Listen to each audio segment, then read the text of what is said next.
technical assistance call for the 2018 California Foster Youth FAFSA Challenge. We're glad you're all here, and we hope to help with any questions that you have. I'm going to start with just a minute on logistics.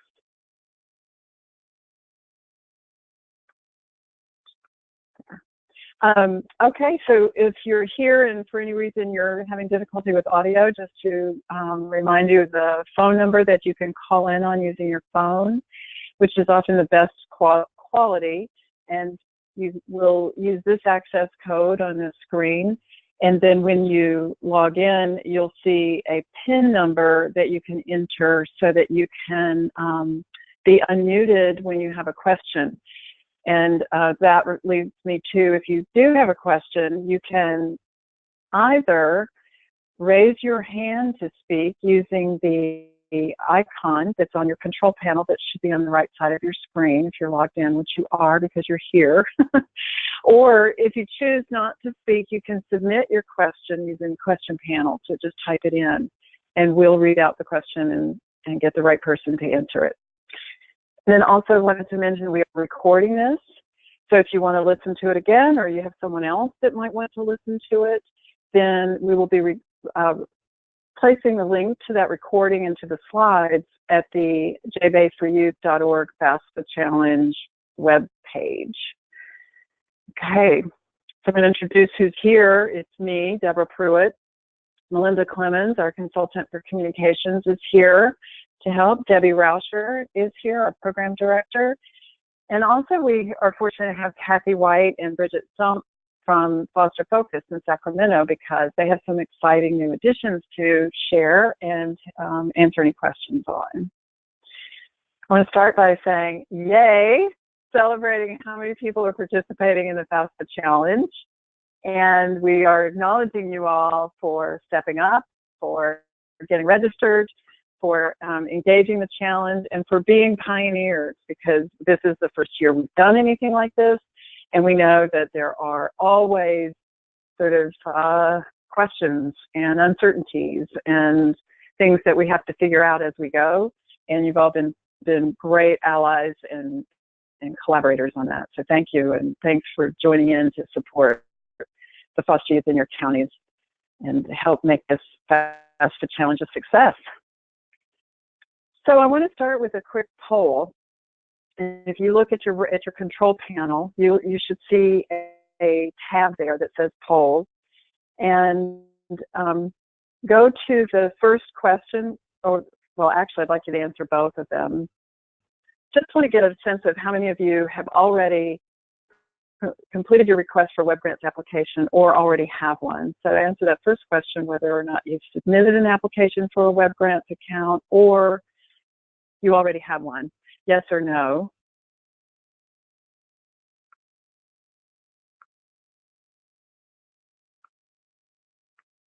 Trying to get this poll to show.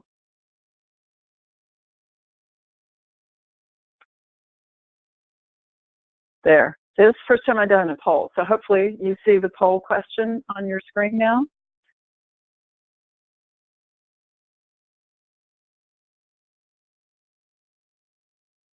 Great. So fantastic. Most of you have. That's good news. Oh, this isn't on. You don't have to worry if you didn't. No one's going to know. It's all in process. We know some people just got registered, so you're in the process of applying. And so that leads to the next question. And that would be whether you have questions about getting a web grants account. This is just to help us decide how much time we're going to spend on that on the webinar today on our call. And it looks like most of you do not have a question. So good news, success on most counts. So great. For those of you who do have questions, we'll answer those towards the end of the hour. So stay on. If some of you don't have questions and you get what you wanted from the call before we get to the web grants, then you know that that will be at the end and you don't need to stay if you have to move on. So that's great. Now, hopefully, you will see my slide again. Thank you for helping me learn how to do a poll on GoToWebinar. So I'm going to turn it over to Melinda now, who's going to run through some of the resources. You can get emails from her, and some of this will be review or repeat, but we're just quickly going to remind you what's available for you to help you. Melinda? Yes, I'm here. Thank you. Okay. Yes, the next slide, please.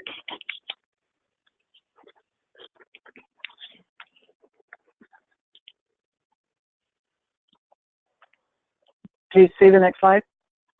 Not yet.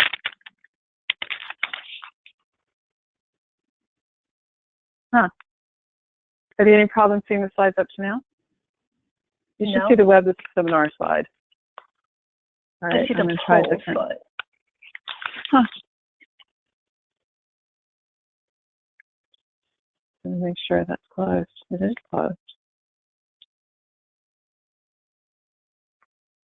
Sorry, y'all. I'll try a different screen, see if it'll help if I change. So that went a few steps ahead, I think.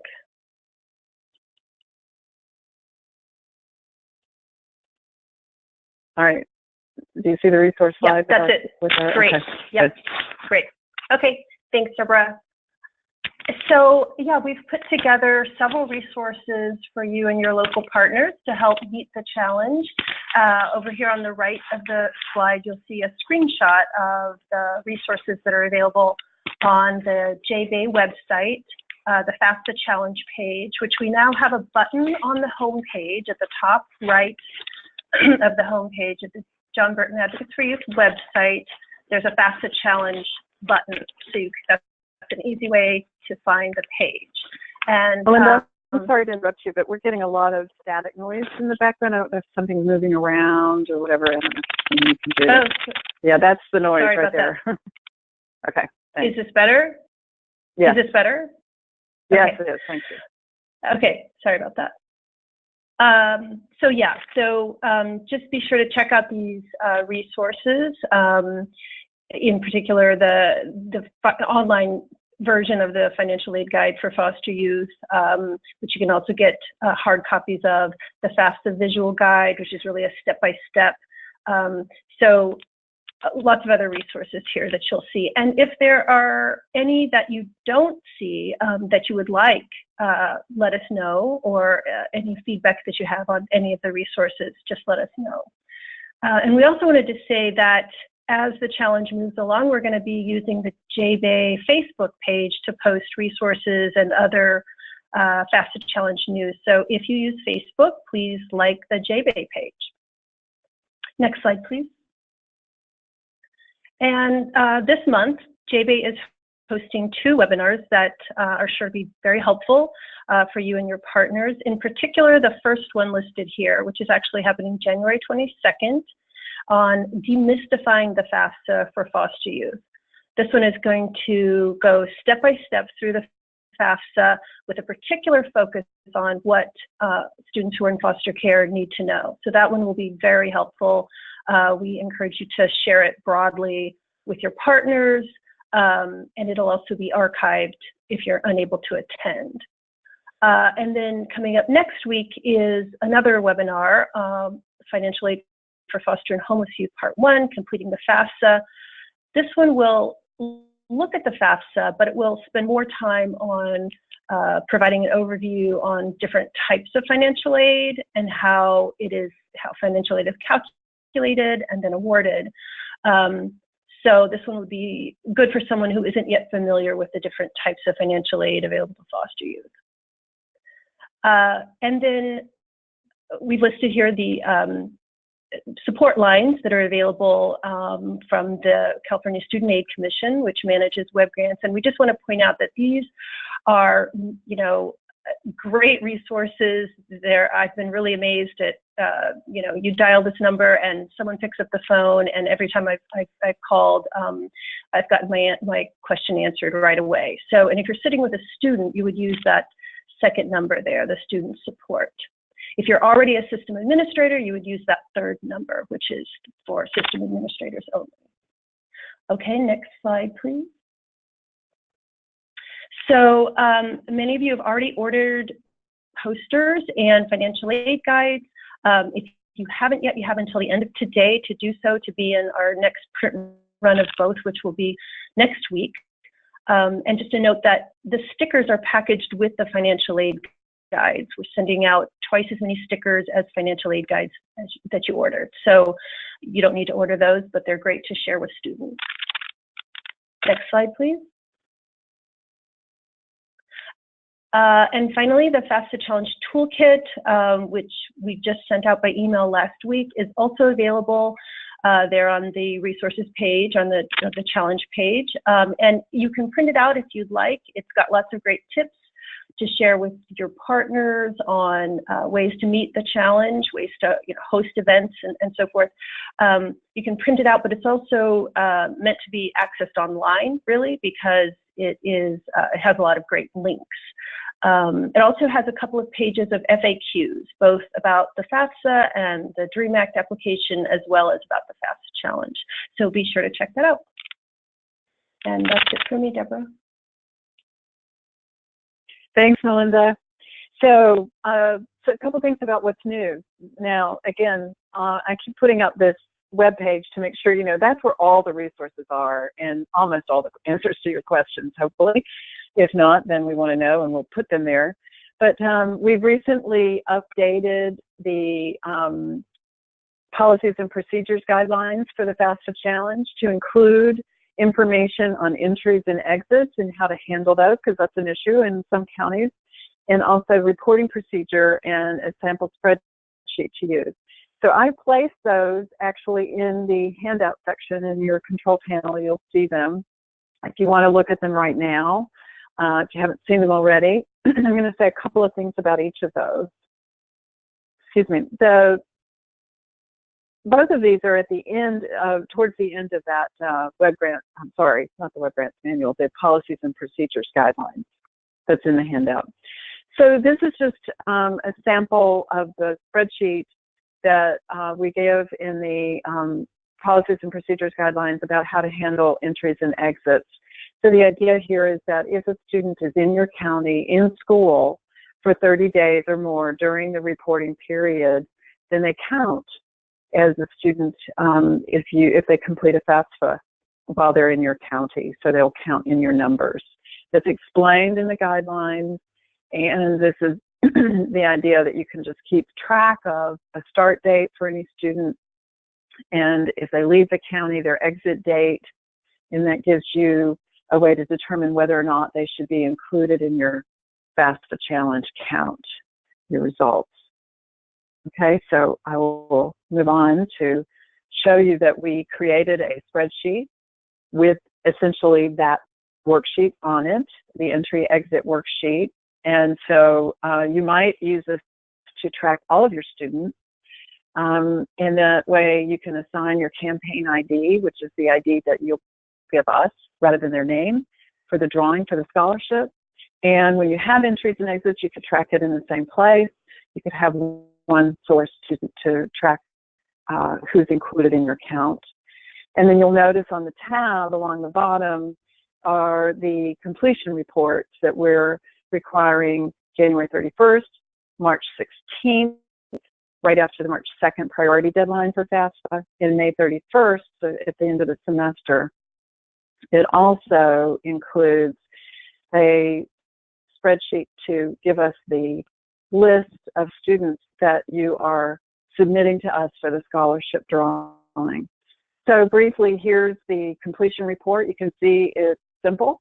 It's really the fundamentals. All we need to know is the total foster youth high school seniors enrolled in school in the county during the reporting period for the last 30 days, and then the total number of foster youth high school seniors who've completed a FAFSA or DREAM Act application, and then the percentage of completion rate, and there is a formula there to calculate it for you, even though I know you could do it.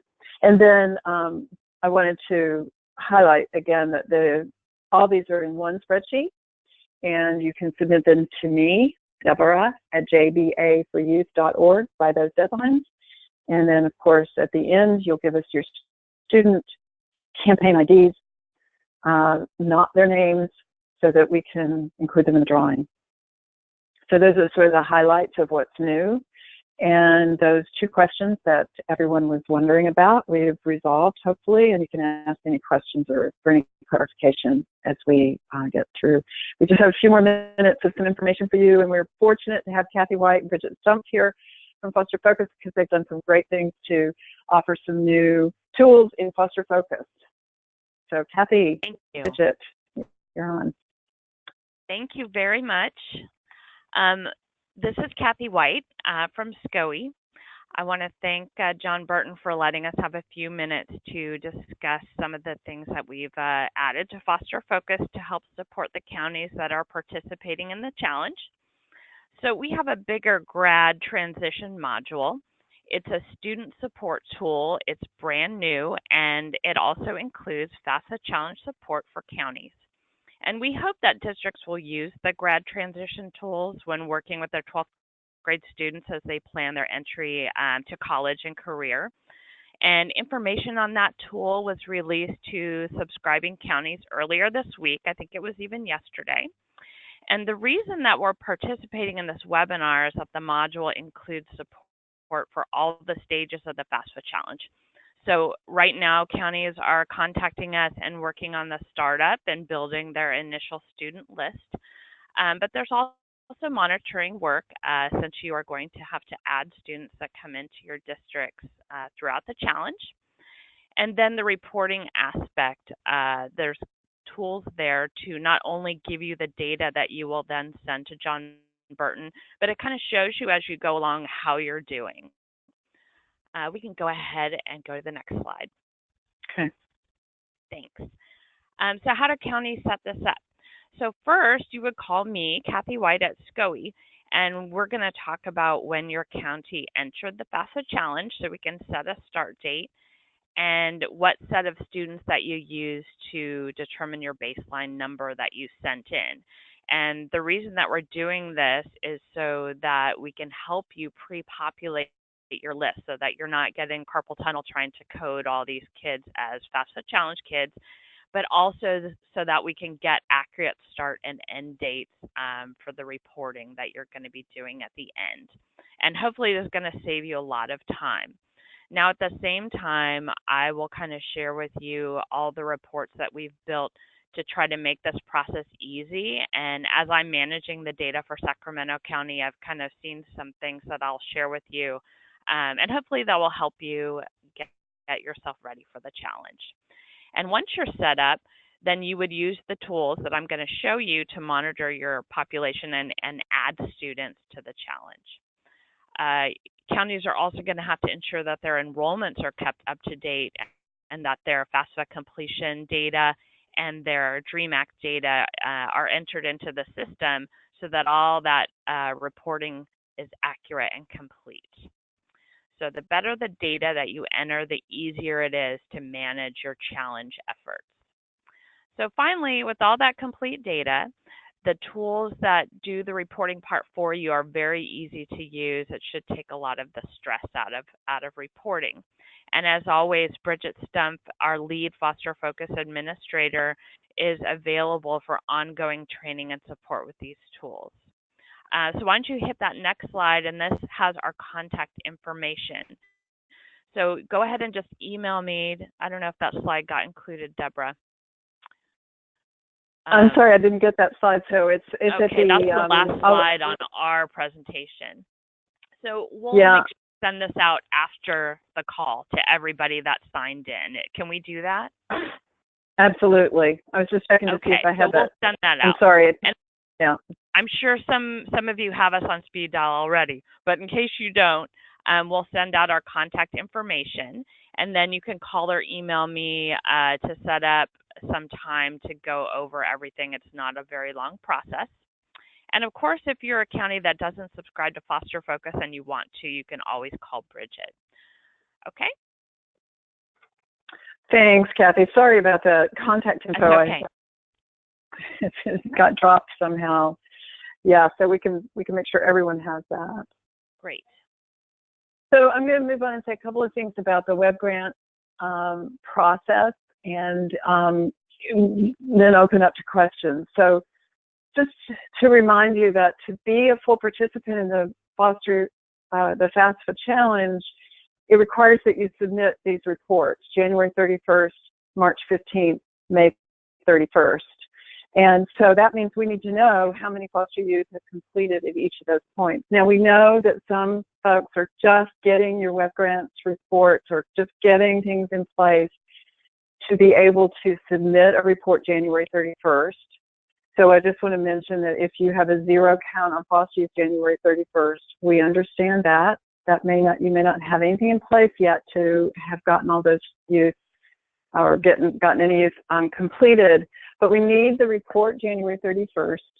And if you do not have your web grants complete yet, we just need an update. We need a comment on your report that says where you stand in that process, and if you need any help, or what it is that you're using if you're not using web grants. So we have accepted that in some cases you may not be able to get web grants up and running fast enough. So if you get the information from district reports, because they have that already, and or from student verifications, then you can use those. But we need to know what source you're using and what that status is on January 31st. So when applying for the web grant, When applying for the web grants access, this is all outlined very thoroughly in the web grants manual, and again, available on our FAFSA Challenge webpage. Two things to remember: if you can check to find out if someone in your county office of ed is already a system administrator. Easy peasy. If they are, then you can just ask for a user account.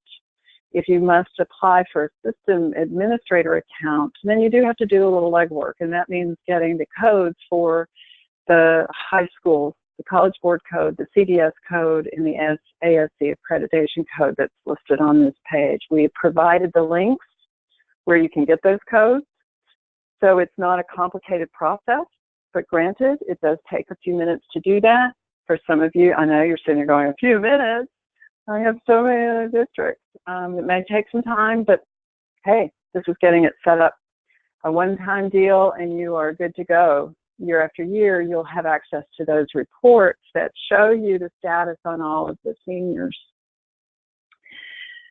And so here is a kind of a shortcut idea. If you want to get the CDS codes, you can go to DataQuest.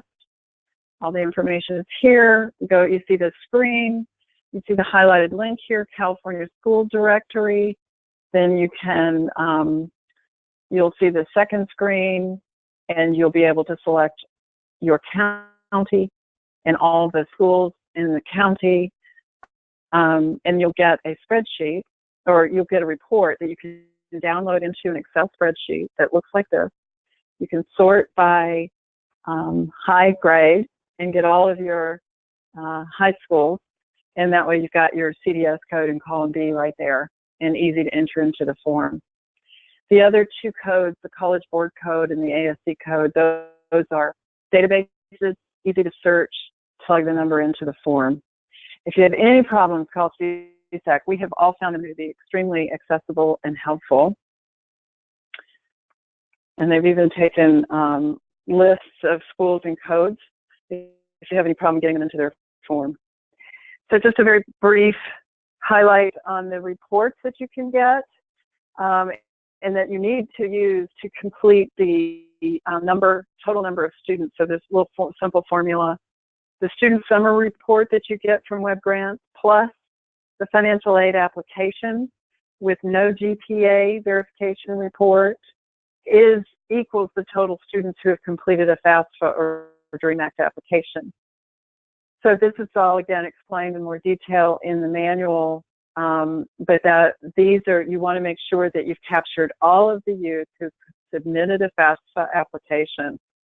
We're counting that this year for the FAFSA Challenge, even if their GPA verification isn't verified at CSAC yet, which of course we want to urge you to follow up on, because the only way they can qualify for a Pell Grant is if that is in play. And also, if there's no EFC, the expected family contribution, that's one of the columns on the report. Let me go to that slide real quick. Actually, this is the report that shows students who are not matched with a FAFSA. Then these are the ones you want to be able to follow up on, or they won't get financial aid. So submission is only the first step. I think I'm going to show you. Here's where you can, what the screen looks like when you can download these reports, so that you can verify that not only the students have submitted, but then of course the next step is, has their EFC been completed, meaning all of the data is there for financial aid to compute what their expected family contribution is. That's how the financial aid amount is determined. And that their GPA verification is completed so that they qualify for a Cal Grant. And that has to be done by March 2nd. So I want to, again, remind you that these contact info is at the end of our web grants manual. So they're easy for you to look up if you need to get some help from CSAC. And of course, you can contact us. So I want to invite any of the panelists, if there's anything you want to add at this point, anything that I missed or confused while I was trying to rush through and leave room for questions. And I'm going to look at the question bar. So remember, you can type your question, and you can also raise your hand, and I can unmute you so that you can speak to us. I don't see any raised hands yet. I'm going to see how we are in the questions. So this is Debbie. So there's a couple questions that have come in. So one that I just sent an answer to the person who wrote it, but I thought it'd be worth sharing with everybody, is on the system administrator's access request form, there's a field that says First College Board Code. And so the instructions I was given by CSAC is you can just put the code of the first school that you have listed on the application. So it's a confusing question, but you can just, whichever school ended up being for your list is what you can put into that. There's also a question about where we would order the materials, the posters, financial aid guides, and all of that. Deborah, do you want to respond? Are we going to be sending the link out to everybody after this call? Actually, I'm going to turn that to Melinda. Melinda, you sent a reminder email to everyone this week, right? And is there another email? Can we send that link out to everyone after this call? Yes. Yes. Right. The link for ordering materials has been sent in a few emails, but we'll include that in the follow-up email from this webinar. Great. And by the way, what we really need to know is that you want some materials and then the number of posters, correct? I'm sorry, what stickers, posters, and financial. It's posters and financial aid guides. You don't have to order both, right, but you can order. You give us the number of posters you want to order and the number of the financial aid guides that you want to order. And yeah, and we'll give you stickers. What you request, yeah. Right. So somebody had a question about the campaign ID. That was a field on the form, but I don't think you explained what that would be. On the and the question is, yeah. Yes. So let me go back to that slide. You're talking on our form, the reporting form. On our form. Yes, good. Thank you. So this is the campaign ID is our just phrase for when you give an anonymous identifier to each student, so that you can give us their number, their code number, so we can put them in the drawing, but you're not identifying that person to us. We will do the drawing. Real quick, and Deborah, tell you. Just FYI, we're seeing your whole screen right now. I don't know if you want to do that, or if you just wanted to show us the PowerPoint. Okay, thanks. When I change the to go out of the PowerPoint and just be able to move between slides, for some reason I don't think it's working to just show PowerPoint. We'll see if it does. You're not. There we go. Oh, good. It worked this time. The poll threw it off for some reason. So good. Okay. So the idea here is that you are able to give us an anonymous, sorry about that, give us an anonymous identifier, and we're just calling that the campaign ID. And if I can jump in here, this is Kathy White again. The Foster Focus tools assign a de-identified campaign ID that doesn't match any other identifier just for this purpose. So that's already going to be taken care of for the subscribers using the tool. Oh, great news. Thank you for that. And for those who are not in Foster Focus, just let's say, so the person who just sent the question is from Kern County, the identifier can just be Kern 1, Kern 2, Kern 3, Kern 4. And it's only, the purpose of this is for when we do the drawing for the scholarships, so that you give us that list and we pull somebody out of a hat and we say, the person who won is Kern 17. And you can then match that up to whoever that actual person is. Right. You can do it either way. Debbie, there's a question here about JCCS schools. If you can see that, yeah. I think I'm going to turn that to you. Do you have some help with that question? I'll read the question. JCCS schools are not yet accredited. I was told students who attend non-accredited schools cannot have their GPAs verified by their school, so they have to take their ACT SAT, and those scores take the place of the GPA verification. That will be quite a challenge for our court and community school students. Do you know anything about that? Do you? I don't yet. So, and somebody just wrote in, and I'm having the same experience. Your screen has gone black again, unfortunately, Deborah. So okay. We're having some challenges with the technology. But while you try and fix, there we go. Now it's back. So I don't have an answer to that question. However, all I can say is that that question was raised with us a couple of days ago, and so I have a request into CSAC to figure that out and figure out what we're going to do with those non-accredited schools. So we're aware that it's an issue, and we will communicate to everyone via email, most likely next week, with a response to that question. I apologize that we haven't been able to get the situation worked out by this call, but we will have it soon.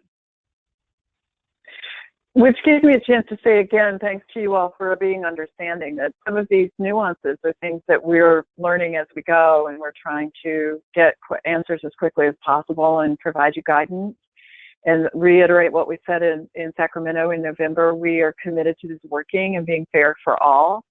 So as we get information, and we try to find the most accessible and workable solution, and then put that out to you all. So hopefully you're paying attention to emails we send out.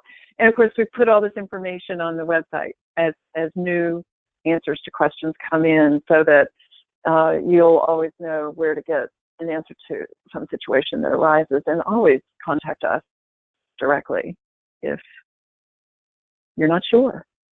I don't have any hands raised. Got anybody? Oh, go ahead. I see there's a couple other questions coming in via the chat. So on page 3 of the web grants form, what do we put for the user ID? You leave it blank. That's actually, CSAC will fill that in once they assign you a user ID, so you don't need to worry about that. Somebody is asking, where again can I find the campaign ID? So the campaign ID is either a number that you make up. So from the example we gave before, if you're in Kern County, you would just put Kern 1, Kern 2, Kern 3, Kern 4, Kern 5. So that's one way to do it. Or if you're using Foster Focus and generating information from their reports, they are going to be generating a unique campaign ID for this. You can use that as well. For our purposes, the only reason for that campaign ID is so that there's some sort of anonymous indicator that's tied to the student name, so that you can give us a list that we can use to do the scholarship drawing that doesn't include the actual names of the students. So that's the only purpose of it. Whatever you end up using is fine, as long as you know what ID is linked to which student when you give us that list. You know, it doesn't really matter that much how that number is, or field, you know, what that actually looks like. And it's worth saying that if you're a large county and you have numerous high schools and you want to create a more creative ID that helps you know which school they're from and so forth, that's up to you. When we say Kern 1, Kern 2, you know, you might want to have a more creative ID that shows which high school and whatever. Again, if it's anonymous, if it doesn't identify anything to us, that's all that matters.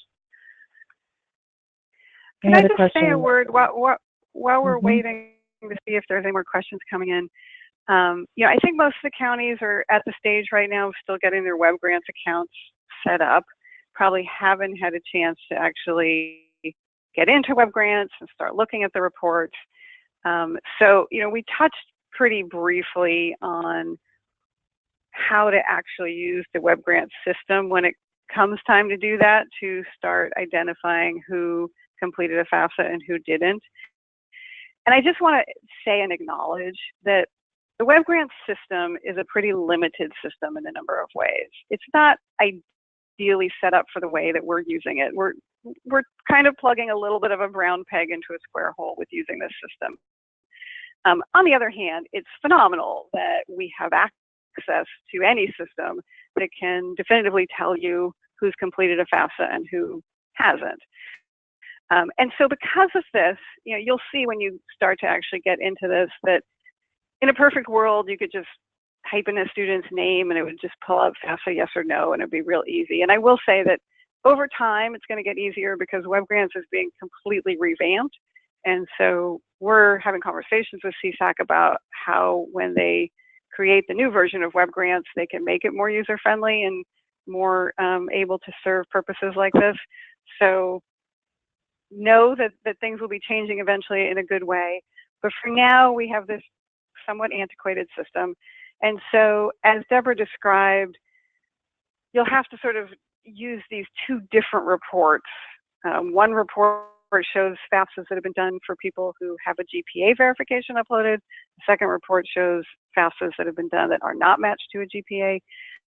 And so you have to kind of combine those two reports to get the full list. So I just want to kind of recognize and acknowledge that it's going to be a little bit complicated, but I think once everybody gets the hang of it, it'll actually be pretty straightforward, but there's going to be somewhat of a learning curve. And so once y'all get to that stage of actually using the web grants reports, we're available to really help walk you through exactly how to do that. And we didn't focus that much on it because I don't think too many counties are quite there yet. You're all still waiting to get registered. We did have another question come in, maybe Bridget or Kathy, for you. In Foster Focus, is the unique identifier listed as FF Child ID? No, it's going to indicate your county and then assign, it's a randomized number that's used only for this purpose, if that makes any sense. So the example, for Kern County, what will it be called? What's on that? the report? What will it be called in Foster Focus? What was the name of that? Campaign ID. It only shows for the FAFSA Challenge report, and it is called the campaign ID, just like it is in your documentation. Okay. So I'd like to add to that for whoever asked the question.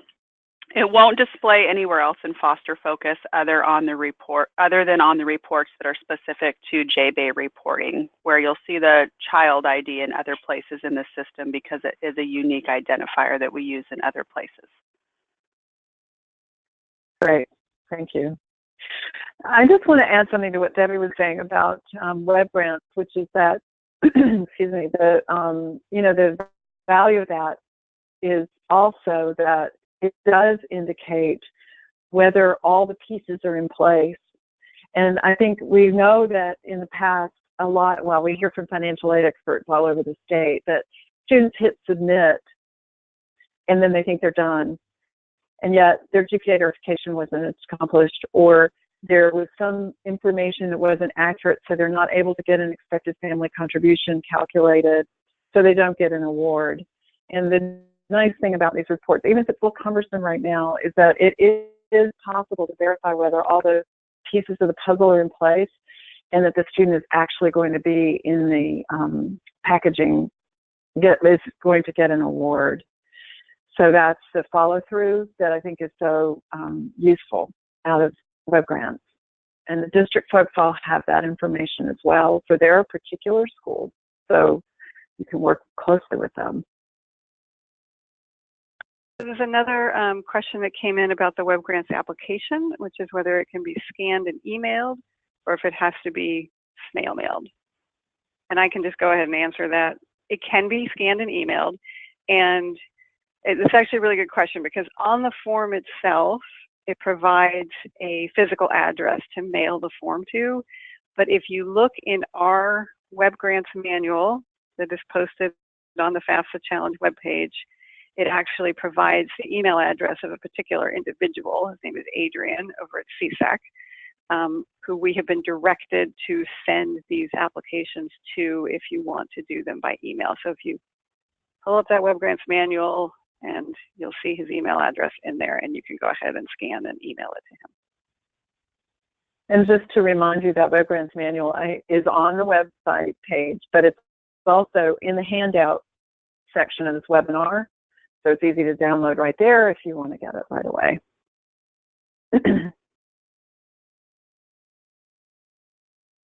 Any other questions?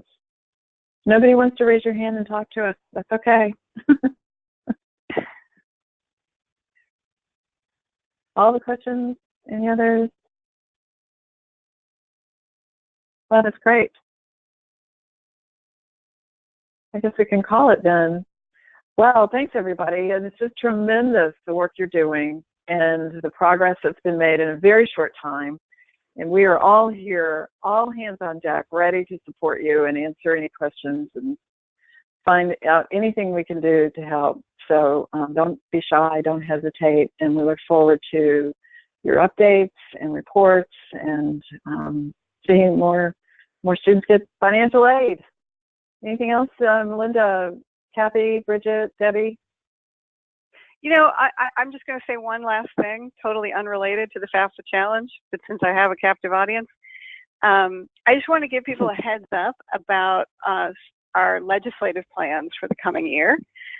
Because in the next couple of weeks, you're going to start probably seeing some emails from us about the bill that we're going to be doing for this year. And it is staying on the theme of financial aid and increasing access to financial aid. So, you know, we've been looking at the Pell Grant a lot. This year, we're actually going to be looking at the Cal Grant. And so we're going to be running a bill this year who's going to be sponsored by Senator Jim Bell. That's going to improve access to the Cal Grant for foster youth. So the idea of it is to remove some of the existing barriers, things like extending the deadline so that foster youth can have a little bit more time beyond March 2nd to get this application in, extending the amount of time that a foster youth can get a Cal Grant so it doesn't run out partway through their college experience. And right now, foster youth, well, all students have to apply within 1 year of high school graduation, or they lose the chance to get a Cal Grant when they first enroll. And so we're going to look at expanding that as well for foster youth. So just thought I'd plug that. We're going to be doing a webinar on it next month. If you're on our general email list, you'll start to get some information about that. But you're actually the first people. We haven't really made this public yet to anybody, but since you're all here, I thought I would to share that that's happening. So keep your eye out for more information about that over the next few weeks. Yeah, that's great. Thanks, Debbie. I didn't know we were putting that out yet. So you all are the first to know. It's very exciting because that can make a huge difference for our foster youth. And there was something else. Oh, I wanted to say also, just so you know, we think a lot about how many emails we're sending you. I think we all talk and struggle, well, we don't want to send too many emails. Yeah, but we need to get them this information. So just know that we're trying not to bombard you, but we also want to keep putting information forward to you that is actually useful. And so, you know, I hope we are hitting the right balance on that. And with that, I'm going to say thanks, everybody, for being here. Thanks for the work that you're doing. And we will, our next call will be on that first Friday in February 2nd, 10 a.m. I think we'll do the same thing. We'll do a webinar just because we can share screen slides with you. It's so that as we've gone through a reporting process, we may have more help to share with you at that point. Okay, so look for that email with a link to register for that webinar. We'll see you on February 2nd virtually, and hopefully we'll talk to you before then. Take care, everybody. Bye.